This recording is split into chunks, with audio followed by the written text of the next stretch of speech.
Thank you. Thank you, Senator McDonald. Senator Canavan. Thank you, Madam President. I too would like to share my condolences to the family of former Senator Stan Collard and recognise his wonderful service to our nation. I do so with some pride as the senator that was next based in Rockhampton after Senator Collard, and it's a great honour and privilege to continue the great service he did to Central Queensland.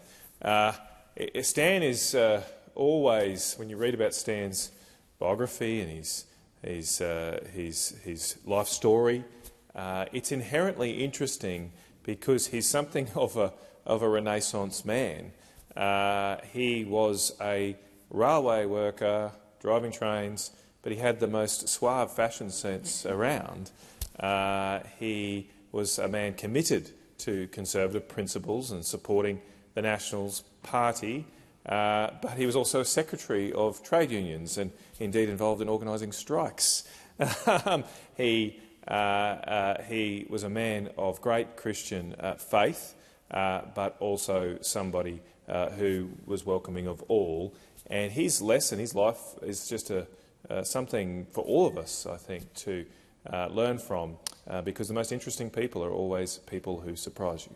And Stan often surprises when you read his life history. As I mentioned, he and others have mentioned, he was secretary of a couple of unions out at Cloncurry, and at Stan's memorial that a few of us were at.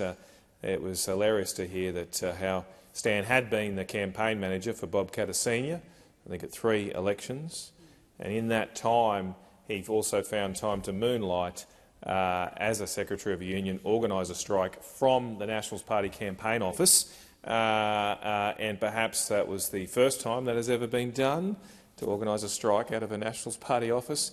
Might not be the last. Just might not be the last. I don't know. Things are changing fast. But Stan also, as I said, he once becoming elected, he was part of Central Queensland. He based himself in Rockhampton. Really, Stan's career saw Central Queensland grow up. Cloncurry was also always a centre of wealth, but the railways were extended. Stan was one of the first drivers, the first team of drivers to drive the 2-kilometre-long coal trains, which was part of a process of transforming Central Queensland through the 1960s and 70s to the great wealth centres that it is today. And there's a great story from Stan's biography where he's elected, and a few of us would have this experience where you're elected, but you don't go straight into the Senate. You've got a period of time to wait till we all turn over. And he took his wife Gloria to England, and upon arrival he had to fill out the customs, the arrival form to the customs officer, and the customs officer asked him his occupation. He said, "Well, you might not believe this, but a month ago I was a locomotive driver, and when I get back to Australia I'll be a senator."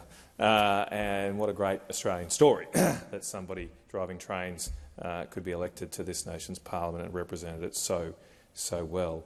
As I said, Stan then set up his office in Rocky, and when I decided to do this, I must apologise and seek forgiveness for the fact that I didn't know Stan had been based in Rockhampton when I decided to move my Senate office there. I was living in Toowoomba at the time, and I don't want to embarrass anybody, and they do great work, but I asked the Parliamentary Library while I was a senator-elect, has there ever been a senator based in Rockhampton? They came back and said, no, there's never been a senator based in Rockhampton. So I drafted a press release saying, I'll be the first senator based in Rockhampton. And I was very, very lucky because it happened just a couple of days before pressing send on this momentous historic announcement. I was in Senator Ron Boswell's office. He was still the senator then, and I was in his office at still One Eagle Place there. And I said to him, I've got this momentous news. I'll be the first senator in Rockhampton. Ron sort of looked at me and said, I'm sure I can remember being in Stan Collard's office looking at the Fitzroy River. And so immediately I jumped on Google and, yep, sure enough, Ron was right, as he almost always was. and I was able to change that press release to say it was the first for 25 years, so avoided a massive embarrassment. But as I say, it's been great to continue Stan's legacy. He was a senator at a time of great turmoil in Conservative politics. I don't know what we want to describe the current time, but there might be some lessons for how he approached things. I was reading, and I just wanted to read some extracts into the Hansard for us all. I was just reading Stan's final newsletter that he sent out. He had a large mailing list as a senator, and this was, I believe, his final newsletter. I'm indebted to the Page Research Centre for having this available. And he said at the start of this newsletter, he said, let me say at the outset that I regard the aim of making the National Party the dominant Conservative party in Australia to be both legitimate and desirable. All of my political life I have worked to this aim for the simple reason that without being the dominant force, it will be impossible for us to bring about the type of society I believe Australians want and deserve. Now, many people know that he didn't, and as others have remarked, he failed to be pre-selected because of ultimately the failure of the Joe for PM campaign and his perceived lack of support for it. But he went on to say that he criticised that campaign, and in hindsight, a lot of the points he made were right. He said that the reason I could not support the methods of the Joe for PM, Joe for Canberra or Joe for Nationals in control of the Senate pushes was simply that the tactics used violated many of the Conservative principles I believe in, and I understood so did the National Party. He went on to say quite humorously that contrary to media reports, media-inspired opinion, this is at the time, the Liberal Party was not about to be swung back to the Peacock McVeigh Steel Hall Wets. The Howard Dryers always had the numbers and were in control, even if the Wets tended to hog the media limelight. I'm not sure if that's still the case, but maybe it was then. And then he finished by saying, I should also like to ask how often have delegates at conference heard Sir Robert Sparks, correctly remind them that they are there to listen to the arguments and then make up their minds.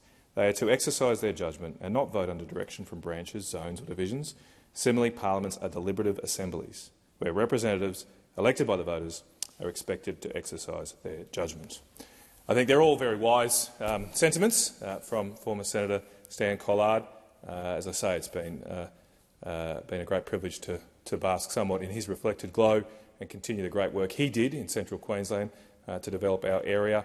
It was great to be with his family at the recent memorial service, particularly here, for his strong Christian faith and involvement in the Methodist Church in Rockhampton, and he continued that throughout his life. So my sentiments again go to his family, to Sue and Steve, who are in the gallery today, Vale, Senator Stan Collard.